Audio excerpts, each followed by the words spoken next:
নমস্কার বন্ধুরা, আজ একটা অন্যরকম রুটির রেসিপি নিয়ে আমি হাজির হয়ে গেছি। তো আজকের আমি করব চালের গুঁড়ো আর আটার মিশ্রণ, ময়দার মিশ্রণে নরম তুলতুলে রুটি। তো আমি কিভাবে কি করি আপনারা দেখুন। এই যে এক বাটি ময়দা আছে আমার, এক বাটি ময়দা নিলাম। ঠিক ওই একই রকম বাটির এক বাটি সিদ্ধ চালের গুঁড়ো আছে, দুটো আমি মিক্সড করে নিচ্ছি। আর এর সঙ্গে দিচ্ছি আমি একটু নুন আর 1 চামচ সাদা তেল। ওই চিপিরে 1 চিপি সাদা তেল দিয়ে দিলাম।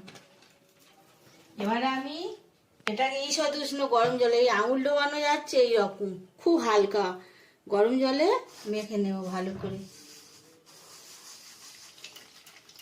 যখন আটা রুটি খেতে না ভালো লাগে এইরকম ভাবে করে খাবেন, খুব নরম তুলতুলে আর খেতে খুব সুস্বাদু হয়। আমি অল্প করলাম, আপনারা চাইলে বেশি করবেন, মানে সম পরিমাণ নিতে হবে। 2 বাটি চালের গুঁড়ো 2 বাটি ময়দা। এটা আমি ভালোভাবে মেখে একটা ডো তৈরি করব। মাখা হয়ে গেছে এইরকম ভাবে। এবার আমি একটা পরিষ্কার কাপড় ভিজিয়ে নিয়ে 5 মিনিটের জন্য ঢাকা দিয়ে রেখে দিচ্ছি। তারপর 5 মিনিট পরে আমি রুটিগুলো বেলে আবার সেঁকবো। 5 মিনিট পরে চলে এসেছি। ডোটা একদম রুটি তৈরির জন্য রেডি হয়ে গেছে। এবারে আমি এর থেকে রুটির মতো খামি করে রুটিগুলো বেলে নেব।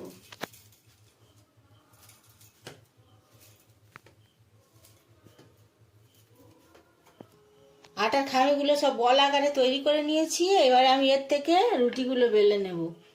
সমস্ত রুটিগুলো আগে একসাথে বেলে তারপরে আমি সেঁকবো।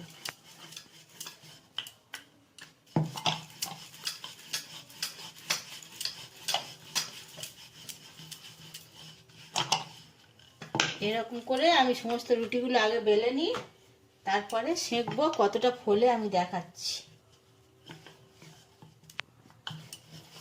সমস্ত রুটিগুলো বেলে নিয়েছি। এইবারে রুটিগুলো সেঁকার জন্য আমি উনুনে চাটু বসিয়ে দিয়েছি। চাটুটা গরম হয়ে গেছে। এবারে একটা একটা করে আমি চাটুতে দিয়ে সেঁকবো।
সমস্ত রুটিগুলো আমার সেঁকে নেওয়া হয়ে গেছে।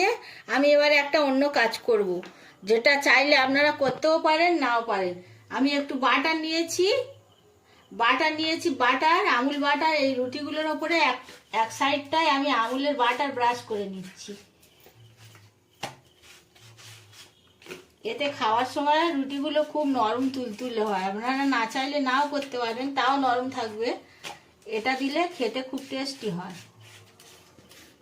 তো বন্ধুরা, চালের গুঁড়ো আর ময়দার মিশ্রণে নরম তুলতুলে রুটি আমার তৈরি হয়ে গেছে। আপনাদের ভালো লাগে যদি এরকমভাবে একবার করে খেয়ে দেখতে পারেন, খুবই সুন্দর খেতে হয় এবং টেস্টি হয়। আর যদি ভালো লেগে থাকে তো লাইক কমেন্ট শেয়ার করবেন, আর আমার চ্যানেলটা সাবস্ক্রাইব করবেন, আমার পাশে থাকবেন।